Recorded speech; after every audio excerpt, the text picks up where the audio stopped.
बिस्मिल्लाहिर्रहमानिर्रहीम। अस्सलामुअलैकुम। मैं हूँ मुबीन मुर्तज़ा और आज की वीडियो में हम एडिटिंग में की जाने वाली छोटी छोटी मिस्टेक्स के बारे में बात करेंगे कि किस तरह से हम अपनी एडिटिंग को मज़ीद खूबसूरत बना सकते हैं। तो चलिए स्टार्ट करते हैं।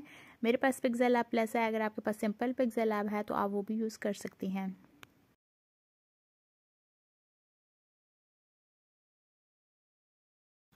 सबसे पहली बात कि जब भी आप कोई टेक्स्ट लिखें तो उसे अपनी किनारे से लगाकर बिल्कुल भी नहीं रखना। जब आप बिल्कुल इसे साथ जोड़कर रखती हैं तो इससे क्या होता है कि जब आपकी एडिटिंग या पोस्ट वगैरह का स्क्रीनशॉट लिया जाता है तो स्क्रीनशॉट लेने की वजह से वो साइड से कट जाती है। तो आपने कोशिश करनी है कि इतना सा फासला, ये भी नहीं कि बिल्कुल हटा लें, आप अब अपनी एडिटिंग के हिसाब से करें, लेकिन यह है कि बिल्कुल किनारे के साथ नहीं आपने लगा कर रखना, तकरीबन इतना सा फासला ज़रूर होना चाहिए। इसके लिए आपने क्या करना है कि आप सिंपल दरमियान वाले ऑप्शन से शेप्स में चले जाएं और शेप यहाँ से ले लें। मैं यहाँ पर इसका कलर चेंज कर लेती हूँ ताकि आपको वाज़ेह तौर पर समझ आ सके। इससे आपने यहाँ पर इतना तकरीबन फासला छोड़कर रख लेना है और इसका साइज़ बड़ा कर लें। आपने इसे यहाँ से टिक कर लेना है। इसके बाद आपने यहाँ फिल कलर वाले ऑप्शन से इसकी ओपेसिटी जो है वो बिल्कुल कम कर लेनी है और ओपेसिटी कम करने के बाद यहाँ नीचे स्ट्रोक विड्थ है, आपने इसे बढ़ाकर 2 या 3 पर रख लेनी है और इससे आगे स्ट्रोक कलर का ऑप्शन है, आप यहाँ से कोई भी कलर रख सकती हैं। यहाँ से टिक कर लें तो यहाँ पर इससे मैं लॉक कर लेती हूँ।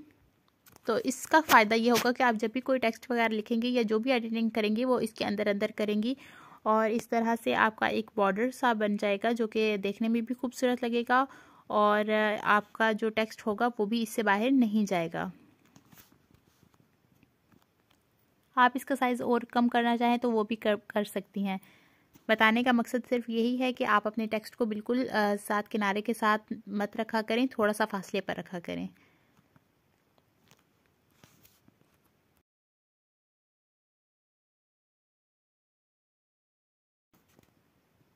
जब आप उर्दू टेक्स्ट लेती हैं और इसके बाद उन पर जब फ़ॉन्ट लगाने की बारी आती है तो आप यहाँ से फ़ॉन्ट्स ले लेती हैं, सेलेक्ट करती हैं और यहाँ से ओके कर लेते हैं। लेकिन आप यहाँ से ऊपर नहीं देखती कि क्या हमारे जो फ़ॉन्ट्स हैं वो यानी कि हमारे टेक्स्ट पर आ चुके हैं या नहीं आए।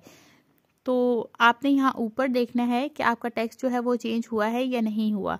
तो आप यहाँ से इंग्लिश फ़ॉन्ट लगाती हैं तो वो हमारे उर्दू वाले जो टेक्स्ट होता है उसके ऊपर नहीं लगते। उसकी वजह ये है कि आपका टेक्स्ट उर्दू होता है और फ़ॉन्ट आप इंग्लिश के लगा रही होती हैं, इस वजह से वो आपके टेक्स्ट पर नहीं आते।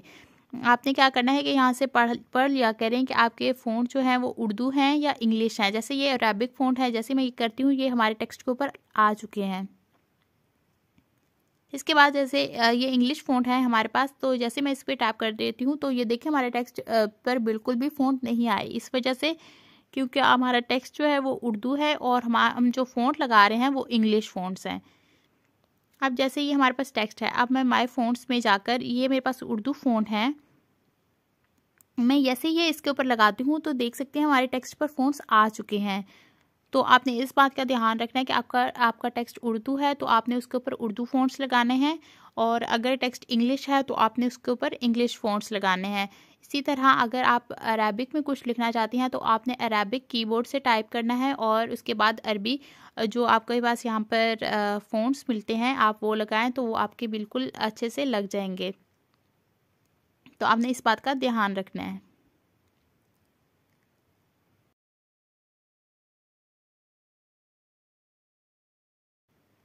इससे अगली बात कि जब आप कोई भी बैकग्राउंड लेती हैं एडिटिंग के लिए तो आपने बैकग्राउंड इस वाले ऑप्शन से लेना है, ना कि दरमियान वाले ऑप्शन से। मैं आपको बार बार कहती हूँ कि जब भी आपने बैकग्राउंड लेना है तो वो इस वाले ऑप्शन से लेना है और अगर आप कोई इंपोर्ट करना चाहती हैं, कोई पीएनजी या कोई शेप वगैरह लेना चाहती हैं तो वो दरमियान वाले ऑप्शन से आप लेंगी। तो जैसे मैं यहाँ पर कोई बैकग्राउंड ले लेती हूँ गैलरी से, यहाँ पर मैंने बैकग्राउंड डाउनलोड करके रखे हैं।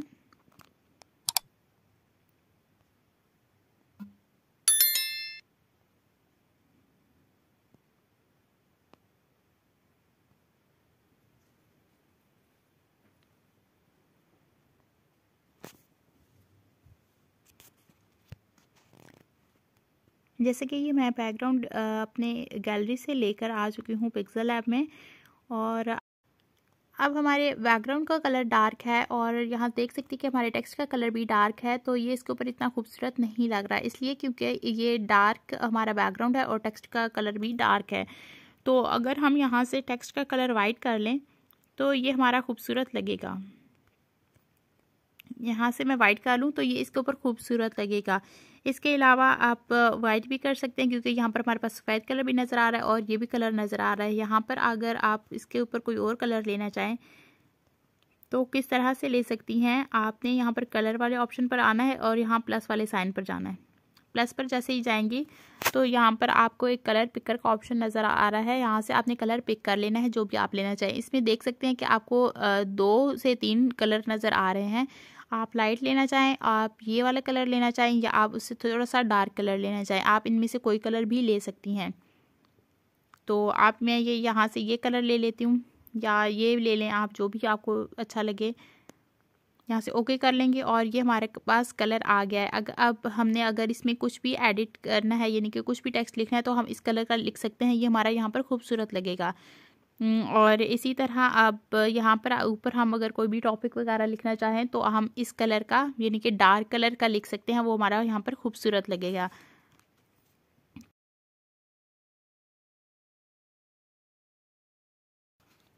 इसके बाद बात कर लेते हैं कि जब भी आप कोई टेक्स्ट लिखें, कोई गज़ल या नज़म वगैरह लिखें, या कोई भी टेक्स्ट हो आपका, तो आप उसको जब फ़ॉन्ट्स वगैरह लगा लेते हैं तो अलाइन वाले ऑप्शन को ज़रूर यूज़ किया करें, क्योंकि इस ऑप्शन से आप अपने टेक्स्ट को मज़ीद खूबसूरत बना सकती हैं। जैसे कि मेरे पास ये एक टेक्स्ट है, मैं इसे एडिट कर लेती हूँ और यहाँ पर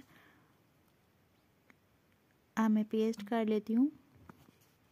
ये है हमारे पास।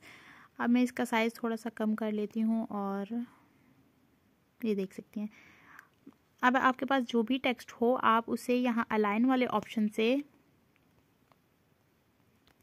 यहाँ सेंटर वाले ऑप्शन से सेंटर में ज़रूर कर लिया करें। इससे क्या होता है कि आपके जो अशार होते हैं या कोई भी टेक्स्ट होता है वो दाएं और बाईं तरफ से यानी कि बराबर आ जाते हैं, देखने में खूबसूरत लगते हैं। आप इस ऑप्शन को ज़रूर यूज़ किया करें, तो इस तरह से आपका टेक्स्ट मज़ीद खूबसूरत लगेगा। और अगर आप चाहते हैं कि आपका टेक्स्ट यानी कि इस तरफ से स्टार्ट करना चाहती हैं दाईं तरफ से, तो आप इस वाले ऑप्शन से आप अपने टेक्स्ट को, ये देखें, ये दाईं तरफ से स्टार्ट होगा। अगर आप यहाँ पर लगाना चाहती हैं किसी भी तरह के एडिटिंग में, तो आप इस टेक्स्ट इस साइड से कर सकती हैं।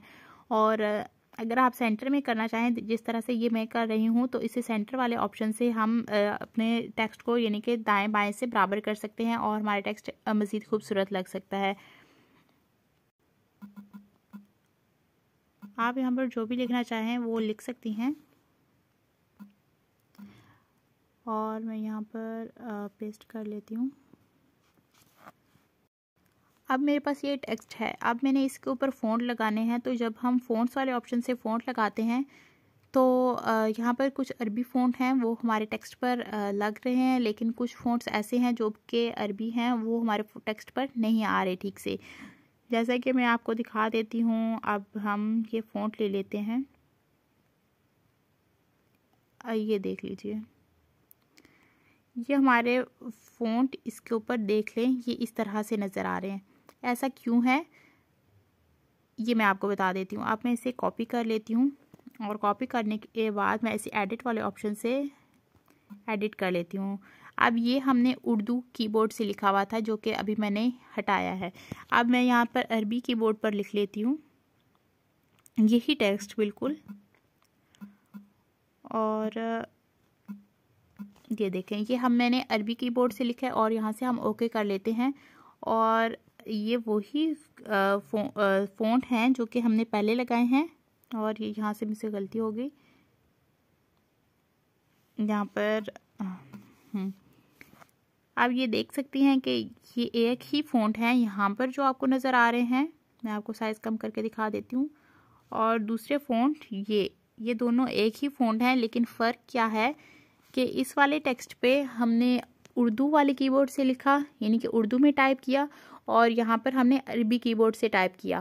तो ये फ़र्क आप लोगों ने देखने हैं। और अगर आप अरबी में कुछ लिखना चाहती हैं तो आप अरबी कीबोर्ड से टाइप कर लें, क्योंकि हमारे पास फ़ॉन्ट्स पिक्सेल ऐप प्लस में ज़्यादातर अरबिक ही आते हैं। तो इस बात का आपने ध्यान रखना है। अब इसे मैं हटा देती हूँ और अब ये हमारे पास टेक्स्ट है, तो मैं ये यहाँ पर लिखना चाहती हूँ। देख सकते हैं यहाँ पर हमारे सल्लल्लाहु अलैहि वसल्लम पर फ़ॉन्ट नहीं आए। तो अब हमने क्या करना है कि आप इसे कॉपी कर लें। कॉपी कर लेने के बाद आप इसे हटा लें, यहाँ से इसे हटा लें, ठीक है। और ये हमारा अलग आ गया और हम इसे यहाँ पर लगा लेते हैं और इसको आपने एडिट कर लेना है और इसका ये वाला हिस्सा यहाँ से हटा लेना है। और इसके बाद आपने यहाँ पर फ़ॉन्ट्स वाले ऑप्शन से इस पर फ़ॉन्ट लगा लेने हैं। मैं यहाँ पर कोई भी फ़ॉन्ट लगा लेती हूँ, आपने जो आपको अच्छे लगे आप वो लगा सकती हैं। मुझे यहाँ से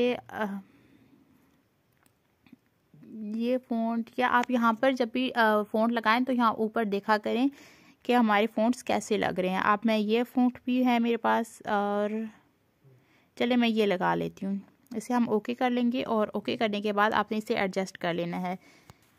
अब इसे मैं रिलेटिव पोजीशन पर लेकर जाती हूँ और इसे हम ऊपर की जानिब ले जाते हैं। और अब इसका आप साइज़ बड़ा करना चाहें, छोटा करना चाहें तो आप वो कर सकती हैं। जैसे कि मैंने साइज़ बड़ा कर लिया और इसके साथ मैं इसे यहाँ पर एडजस्ट कर लेती हूँ। तो इस तरह से हम अपनी एडिटिंग कर सकते हैं। आपने ये नहीं करना कि आपके जैसे पहले मैंने लिखा इसके ऊपर फ़ॉन्ट आधे हिस्से पर नहीं आ रहे थे, तो आपने इसे ऐसे ही नहीं रखना। आपने इसको अलग से कर लेना है और इस पर अलग फ़ॉन्ट्स लगा लेने हैं। उम्मीद करती हूँ कि ये भी बात आपको अच्छे से समझ आ गई होगी। और इसे यहाँ पर रखने के बाद मैं यहाँ पर लेयर पर जा रही हूँ और लेयर वाले ऑप्शन से मैं इसको मर्ज कर लेती हूँ। जैसे कि इन दोनों को, ये दो अलग अलग लेयर्स हैं और इनको मैंने एक लेयर बना लेनी है। यहाँ से हमने मर्ज कर लिया और मर्ज करने के बाद आपने क्या करना है, देख सकते हैं कि अब ये दो नहीं बल्कि एक लेयर हो चुकी हैं।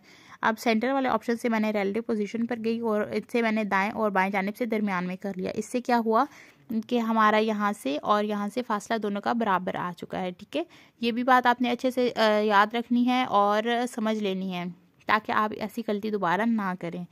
और इसके बाद ये हमारा टेक्स्ट है, इसका साइज़ थोड़ा सा मैं बड़ा कर लेती हूँ और बड़ा करने के बाद इससे भी मैं रिलेटिव पोजीशन से सेंटर में ले आती हूँ।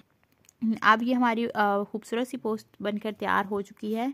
इसमें हमने कलर का भी ध्यान रखा और बैकग्राउंड का भी ध्यान रखा। इसे मैं अपने सेव एज इमेज कर लेती हूँ। यहाँ से अल्टर रखने के बाद सेव टू गैलरी।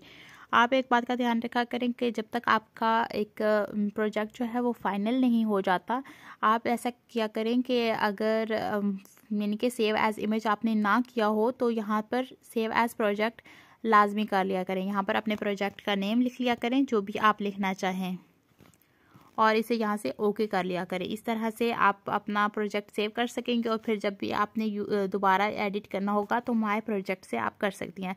फ़िलहाल मैंने इसे नहीं करना तो इसलिए मैंने इसे सेव नहीं किया, क्योंकि मैंने इसे सेव एज इमेज कर लिया है। तो उम्मीद करती हूँ कि ये बात आपको अच्छे से समझ आ चुकी होगी।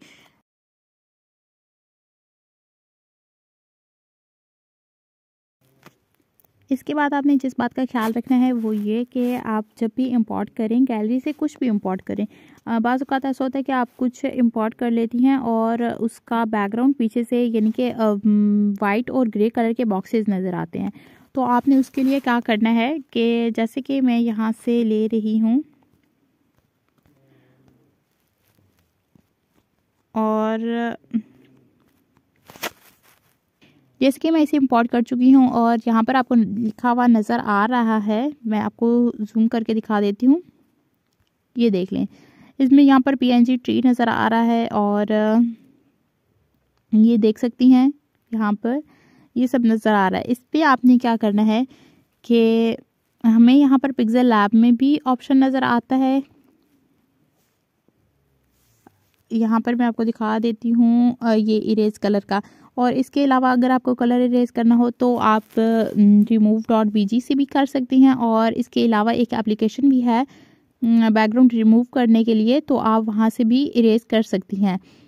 तो जैसे कि मैं इस इरेज कलर पर करती हूँ तो यहाँ से इनेबल कर लेती हूँ। इनेबल करने के बाद ही हमारा बैकग्राउंड तो हट जाता है। मैं आपको यहाँ पर इसका कलर चेंज करके दिखा देती हूँ ताकि आपको वाज़ेह तौर पर समझ आ सके। ये देख लें, अब हमारे पास ये देखें वाइट कलर तो हमारा हट गया है, लेकिन यहाँ पर हमें PNG ट्री लिखा हुआ नज़र आ रहा है। इसके लिए आपने क्या करना है, हमने इरेज कलर में चले जाना है और इरेज कलर में जाने के बाद आपको यहाँ पर टॉलरेंस का ऑप्शन नज़र आ रहा होगा, आपने इसे बढ़ा देना है। आप जैसे ही इसे बढ़ाती जाएंगी आप देखती जाएँ कि हमारा जो PNG ट्री लिखा है वो आहिस्ता आहिस्ता ख़त्म हो रहा है। और ये देख लें यहाँ पर आपका हट चुका है। आप यहाँ तक ही रहने दें, बहुत ज़्यादा करने की ज़रूरत नहीं है। ये देखें, आपने ज़्यादा नहीं करनी, जहाँ तक आपको ज़रूरत हो आपने वहाँ तक करनी है। ठीक है, ये देख सकते हैं आप, जहाँ तक मुझे ज़रूरत थी तो मैंने यहाँ तक कर लिया। और अगर आपको एजेस स्मूथ करने की ज़रूरत हो तो आप वो भी कर सकती हैं, लेकिन ये है कि आपने ज़्यादा नहीं करना। आप जितना ज़्यादा करती जाएंगी तो वो इतना अच्छा नहीं लगेगा। तो आपको जितनी ज़रूरत हो आपने उस हिसाब से कर लेना है। अब मैं इसे ओके कर लेती हूँ और ओके करने के बाद अब इसे ये वाइट बैकग्राउंड पर ही खूबसूरत लगेगा, तो मैं इसका बैकग्राउंड का कलर जो है वो वाइट कर लेती हूँ।